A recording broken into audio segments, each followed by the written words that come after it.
Hello guys, welcome to civil world.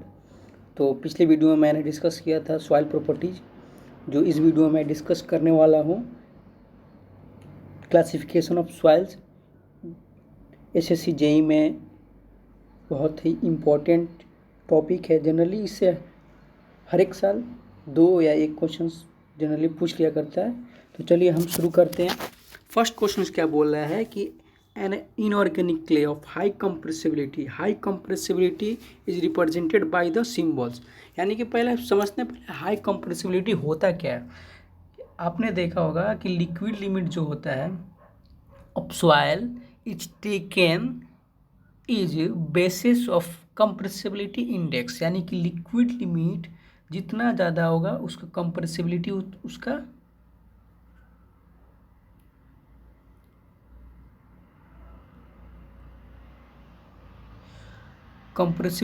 उतना ही ज़्यादा होगा।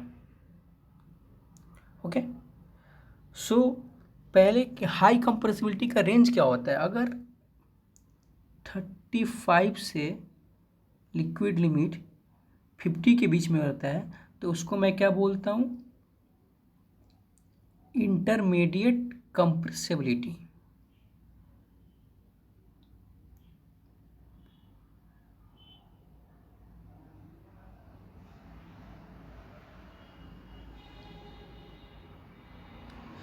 क्या बोलता हूँ मैं, इंटरमीडिएट कंप्रेसिबिलिटी।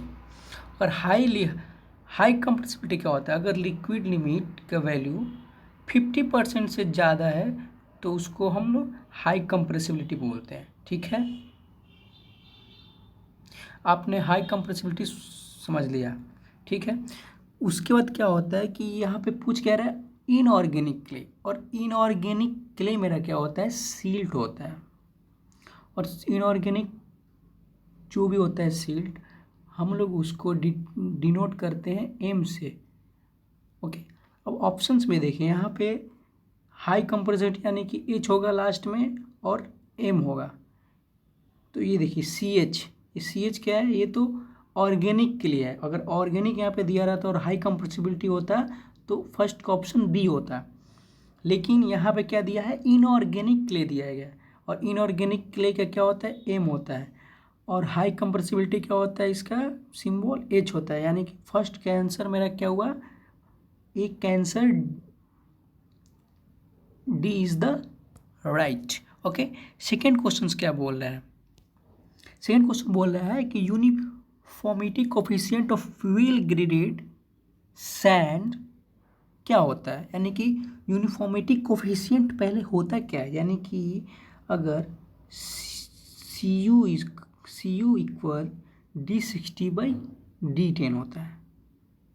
ओके, अगर D60/D10 ये वेल ग्रेड जो सैंड होता है, ये अगर सी यू का वैल्यू ग्रेटर देन इक्वल 6 होगा तो क्या होता है, ये सैंड होता है, वेल ग्रेडेड सैंड होता है। अगर सी यू के value greater than equal to 6 होता है तो उसको क्या बोलते हैं हम लोग, सैंड में आता है। अगर सी यू का value greater than equal to 4 होता है तो वो क्या होता है, ग्रेवल्स में आता है।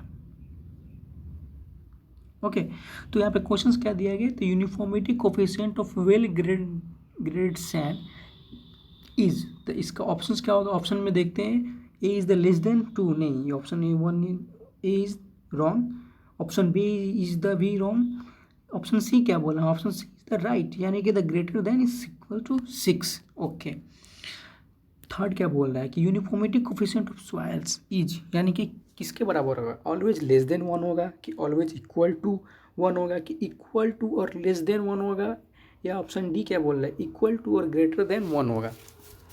सो पहले हम देखते हैं कि कोफिशिएंट ऑफ यूनिफॉर्मिटी जो होता है मेरा सी यू इक्वल टू D60/D10 होता है।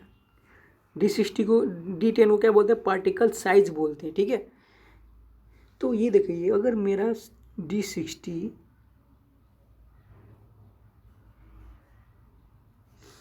Greater than equal to D10 के बराबर हो जाए, यानी कि D60 D10 के बराबर होगा, तो यहाँ पे क्या हो जाएगा, ये तो 1 हो जाएगा। अगर D60 D10 से बड़ा है तो वहाँ पे ग्रेटर देन 1 होगा, यानी कि मेरा 3 का ऑप्शन क्या होगा, इक्वल टू और ग्रेटर देन 1, यानी कि 3 options D is the right. ये एसएससी जेई 2010 में पूछा गया है। देखिए, coefficient of curvature for well graded sand, यानी कि कोफिशिएंट ऑफ कर्वेचर होता क्या है, तो C C equal to D30 divide by D10 into D60। और वेल ग्रेडेड सॉइल कब होगा, जब उसका सीसी का वैल्यू 1 और 3 के बीच में होगा। ठीक है, अब देखो यहाँ पे क्या है, coefficient of curvature of soil must be in the range. Range क्या क्या दिया है, तो 0.5 से 1, नहीं ये तो ए ऑप्शन इस गलत है। बी भी रॉन्ग है आपका, 3 से 4 के बीच में थोड़ी होता है, ये तो 1 से और 3 के बीच में होता है। C coefficient of curvature. Option C भी गलत है। ऑप्शन डी यानी कि इनमें से कोई नहीं, यानी कि ये भी गलत है, ये भी गलत है, ये भी गलत है, तो ऑप्शन 4 का D is the right answer. चलिए, पांचवा क्वेश्चन क्या बोल रहा है, the coefficient of gradation and coefficient of uniformity of soil sample is 1.0 and 4.0 respectively, the ratio of effective size to the diameter through 30% of total mass moved। यानी कि questions में आपका पहले क्या दिया है, कोफिशिएंट ऑफ ग्रेडेशन। अब एक नया टर्म लेके आया, कोफिशिएंट ऑफ ग्रेडेशन। लेकिन आपको ये आपको पता होना चाहिए कि कोफिशिएंट ऑफ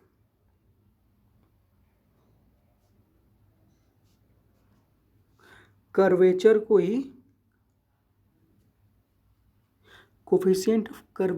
ही ये कोफिशिएंट ऑफ ग्रेडेशन बोल रहा है, और कोफिशिएंट यूनिफॉर्मिटी दिया गया है। तो चलिए हम लोग देखते हैं। और यहाँ पे पूछ क्या रहा है कि अगर रेशियो में इफेक्टिव साइज यानी कि D10 डिवाइड बाई D30, यानी कि टोटल 30%, डायमीटर 30% हो, उसका रेशियो हम लोग effective size to the diameter through the 30% to the mass moved, इसका रेशियो मेरे से पूछ रहा है। तो मेरा पहले सी इक्वल टू क्या होता है, D30 by D10 into D60। इसका वैल्यू क्या दिया है, 1 equal D30 by D10 into D60 हो गया। सेम वैसे ही सिमिलरली हो गया D60 divide by D10 equal 4। चलिए, अब हम देखते हैं कि अगर CC को CU से करेंगे तो ये मेरा D10 बाई D30 आता है कि नहीं। चलिए करते हैं हम। तो D30 का square divide by D10 into D60 equal to coefficient of uniformity D60 by D10। Okay, so D60 से D60 कैंसिल, D30 स्क्वायर हो गया, ये भी D10 स्क्वायर हो गया, D30 square divide by D10 square equal to 4, यानी कि 4 में 1 से गुना करेंगे तो ये 4 हो गया। अगर हम D30 बाई D10 स्क्वायर को होल स्क्वायर तो लिख ही सकते हैं, स्क्वायर है तो वो पूरा का होल स्क्वायर हो जाएगा, ये हो गया 4। अब ये लेफ्ट हैंड में स्क्वायर्स में है तो ये राइट हैंड में जाएगा तो रूट में जाएगा। तो मेरा आंसर क्या होगा, D30 बाई D10 इक्वल 2। लेकिन यहाँ पे रेशियो पूछ क्या रहा है आपसे पूछ रहा है D10 बाई D30। और देखो यहाँ पे D10 बाई D30 कितना हो जाएगा, 1/2 इक्वल टू हो जाएगा D10 बाई D30। लेकिन ये तो मेरा 1/2 यानी कि 0.5, ये तो मेरे ऑप्शंस में ही नहीं है। तो मेरा ये क्या होगा, ये क्वेश्चन जो 5 नंबर क्वेश्चन है एसएससी 2018 में जो मॉर्निंग शिफ्ट में पूछा गया है, ये क्वेश्चन आपका रॉन्ग है। ठीक है, ये क्वेश्चन आपका रॉन्ग है। और लेकिन अगर यही पूछता कि D30 बाई D10 तो इसका आंसर क्या होता, 2 होता। यानी कि जो ये क्वेश्चंस क्या है, गुप्ता एंड गुप्ता का क्वेश्चन है। लेकिन इसको थोड़ा सा इन लोगों ने क्या किया कि बोला कि हम लोग इसको चेंज करते हैं, लेकिन इन्होंने तो क्वेश्चंस चेंज कर दिया लेकिन ऑप्शंस को ही चेंज नहीं किया। ओके, सो मेरा यहाँ पे 5 का कोई आंसर नहीं होगा। ओके, चलिए क्यों नहीं होगा, मैंने इसका रीज़न आपको दे दिया है। Which of the flowing responsible for formation of residual soil, यानी कि ग्लेशियर्स जो क्या होता है ये भी डिपॉजिट होता है। वाटर सेम, ये भी डिपॉजिट हो। विंड डिपॉजिट होता है। विंड क्या होता है, तो एलुवियल सॉइल्स। वाटर क्या होता है, सॉरी, विंड क्या होता है, एओलिन सॉइल होता है। वाटर क्या होता है, एलुवियल सॉइल्स होता है। ग्लेशियर क्या होता है, ये टिल होता है। यानी कि सब तो ये डिपॉजिट हो रहा है, लेकिन यहाँ पे क्या बोल रहे हैं, फॉर्मेशन होता है रेसिडुअल सॉइल का। यहाँ पे 6 का ऑप्शन नॉन ऑफ दिस होगा। ओके, चलिए मेरा 7 क्वेश्चन क्या बोल रहा है। 7 बोल रहा है कि which of the flowing expression represent the correct value of coefficient of curvature. यहाँ पे D13 होगा, ये D10 होगा। कोफिशिएंट ऑफ कर्वेचर यानी कि CC is equal to D30 के square divide by D10 into D60। ये आपको ऑप्शन में देखिए कोई मिल रहा है, तो हाँ, option A is the right. Option C क्या है, D60 के whole square divide by D10 into D30 नहीं, ऑप्शन बी गलत है, ऑप्शन सी भी गलत है, ऑप्शन डी भी गलत है, यानी कि option A is the right 7 का। ये SSC 2018 में पूछा गया, देख रहे हैं ना, एक ही कॉन्सेप्ट पे बार बार क्वेश्चन पूछ रहा है। ये क्या बोल रहा है कि which of the flowing represent the moisture of particle size, यानी कि पार्टिकल साइज को कौन रिप्रेजेंट करता है, यानी कि कोफिशिएंट ऑफ यूनिफॉर्मिटी जो होता है वो मेरा पार्टिकल साइज को रिप्रेजेंट करता है। यानी कि कोफिशिएंट ऑफ यूनिफॉर्मिटी जो होता है वो पार्टिकल साइज को रिप्रेजेंट करता है। तो एक आपको डाउट आता होगा कि अगर CC है तो ये किसको रिप्रेजेंट करता है, तो CC जो है ये आपको रिप्रेजेंट करता है कोफिशिएंट ऑफ कर्वेचर, जो किसको रिप्रेजेंट करता है, तो पार्टिकल शेप को, APE, यानी कि पार्टिकल शेप को डिपेंड। हमेशा ये याद रखिएगा कि जो पार्टिकल साइज जो होता है वो कौन सा रिप्रेजेंट करता है, तो CU रिप्रेजेंट करता है। अगर CC दे दिया, पूछ दिया कि पार्टिकल शेप किसको रिप्रेजेंट करता है, तो कोफिशिएंट ऑफ कर्वेचर को। और साइज किसको रिप्रेजेंट करता है, तो पार्टिकल कोफिशिएंट ऑफ यूनिफॉर्मिटी को पार्टिकल साइज रिप्रेजेंट करता है, कोफिशिएंट ऑफ कर्वेचर को पार्टिकल शेप रिप्रेजेंट करता है। तो मेरा 8 का ऑप्शन क्या होगा, बी इज़ द राइट।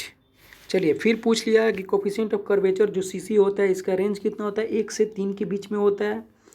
तो ये कितना हो गया, 1 से 3 के बीच में। देखते हैं कोई ऑप्शंस है मेरा, तो ऑप्शंस क्या हो गया, 9 का बी ऑप्शन। लेकिन इसका फार्मूला एक बार और भी रिकॉल करवा लेता हूँ। कोफिशिएंट कर्वेचर क्या होता है, CC इक्वल टू होता है D30 square by D10 into D60। ये क्या होता है कि अगर ये 1 से 3 के बीच में होगा तो ये वेल ग्रेडेड सॉइल होता है, ठीक है। चलिए 4 का ऑप्शन पूछते हैं कि the coefficient of uniformity well grade sand must be, यानी कि CU का वैल्यू सैंड का कितना होता है, यानी कि वेल ग्रेडेड सैंड के लिए CU का कितना से बड़ा होना चाहिए, तो ये 6 से बड़ा होता है, ठीक है। ये 6 से बड़ा होता है। उसके पिछले वाले मतलब क्वेश्चन में मैं ये डिस्कस कर चुका। अगर CU 4 से बड़ा है तो वो ग्रेवल्स होगा।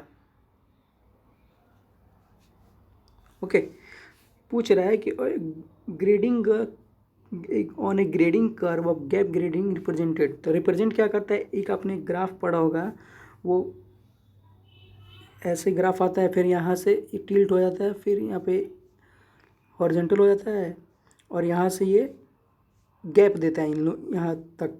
इसको ये क्या होता है, ये होता है हॉरिजॉन्टल लाइन, यानी कि गैप ग्रेडिंग क्या देता है आपको, तो हॉरिजॉन्टल लाइन देता है। हमेशा इसको दिमाग में रखिएगा। चलिए आइए shift number 10 mm and 4.7 are generally used to. क्या होता है कि जो मेरा 4.75 से 80 के बीच में जो होता है ये क्या होता है, ग्रेवल्स होता है, ठीक। और ग्रेवल्स जो होता है तो वो क्या होगा, कोर्स होगा,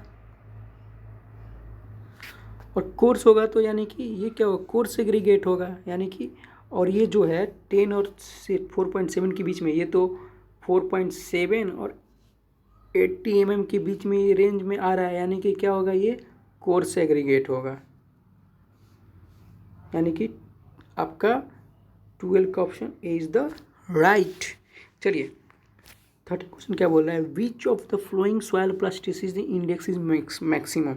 ऑप्शन से ये देखते हैं, क्ले इज हाईली प्लास्टिसिटी। क्यों क्ले में हाईली प्लास्टिसिटी क्यों होता है, क्योंकि वो नॉन प्लास्टिक नहीं होता है, ठीक है। और नॉन प्लास्टिक जब नहीं होगा तो वहाँ पे क्या होगा, कोहेजन लेस ज़्यादा होगा, कोहेजन लेस ज़्यादा होगा, यानी कि उसका सॉइल्स का जो पार्टिकल्स है वो एक दूसरे में काफ़ी चिपकेगा।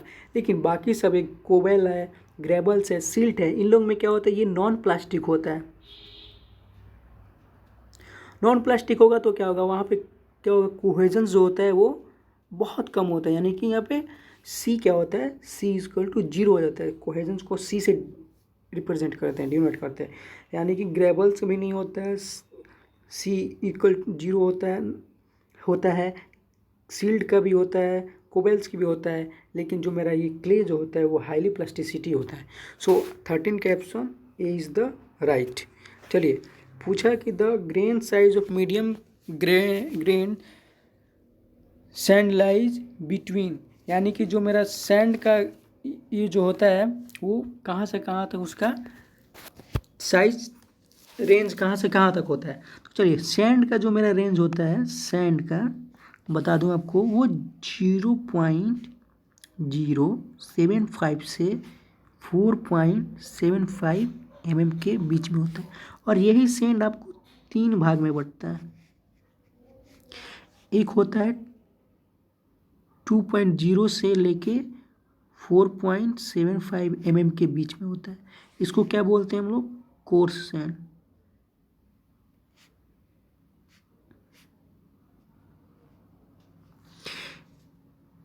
नेक्स्ट होता है अगर 0.075 से लेके 0.425 से लेके 0. यानी कि 2 mm के बीच में जो होता है वो होता है मीडियम सैंड, ओके। और थर्ड होता है 0.075 से लेके 0.425 के बीच में होता है, वो होता है fine sand, okay. Fine sand होता है, तो यानी कि क्या बोला, मीडियम सैंड का मेरा रेंज क्या था, 4.75 से लेके 2.0 के बीच में, यानी कि मेरा 14 का option C is the right. चलिए 15 क्या बोल, according to Indian standard classification to soil is classified. तो इंडियन स्टैंडर्ड क्लासिफिकेशन के अकॉर्डिंग जो मेरा सॉइल्स को 18 ग्रुप में हम लोग क्लासीफाई किया गया है, ओके। तो 15 का option B is the right.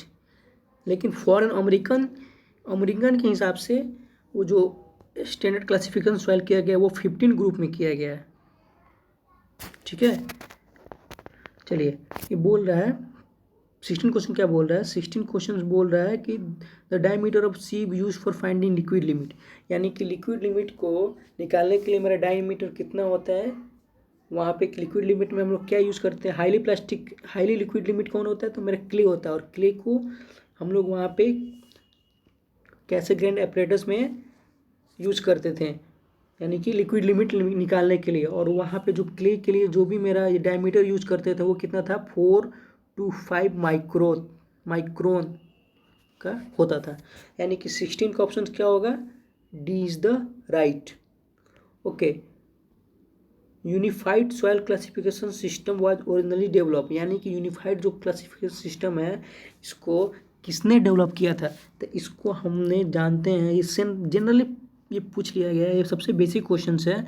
इसको किसने दिया था, यूनिफाइड सॉइल क्लासिफिकेशन सिस्टम किसने डेवलप किया था, तो वो थे कैसे ग्रैंड जो थे उन्होंने दिया था सॉइल क्लासिफिकेशन यूनिफाइड के लिए। तो 17 का ऑप्शन बी हो गया। आई होप आपको ये वीडियो अच्छा लगा हो, तो please like, subscribe and share the video. Thank you very much and जय हिंद।